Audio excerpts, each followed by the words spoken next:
kem nim ko yàgg amalee Cheikh Mouhamadou Mountakha xalif général des mourides yëkkati na ay tànk nemmeeku jëmale ko ci daara Hizbut Tarqiyyah mu di ngan goog sëriñ bi yàgg na koo def di jëmmal diggante bi nga xam ni moo dox diggam ak daara Hizbut Tarqiyyah mu di ab diggante boo xam ni ëpp na ay at yu bari.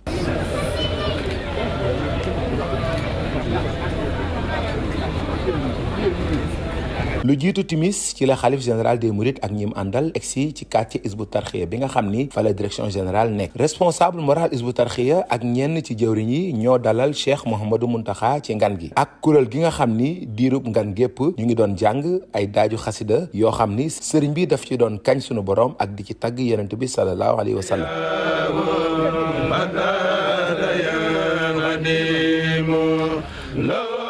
gannaaw nuyoo yi nga xam ni doxoon na ci diggante kilifa gi ak taalibe yi responsable moral Hizbut Tarqiyyah Serigne Youssouf Diop daal dinay wanale ak Serigne bi yenn ci jëwriñ yi nga xam ni ñoo ko doon teer Cheikh Mouhamadou Mountakha ci mbégte mi ko ñëpp xamee digganteem ak daara Hizbut Tarqiyyah wane na xar kanam goo xam ni mbégte rek moo ci ne di mbégte moo xam ni tax na ba mu amal lu mu yàgg a def digganteem ak Hizbut Tarqiyyah Cheikh Mouhamadou Mountakha gannaaw ba mu jullee timis ba noppi ci la ñaanal mbooloo mu fa teewoon yëpp laata muy delluwaat.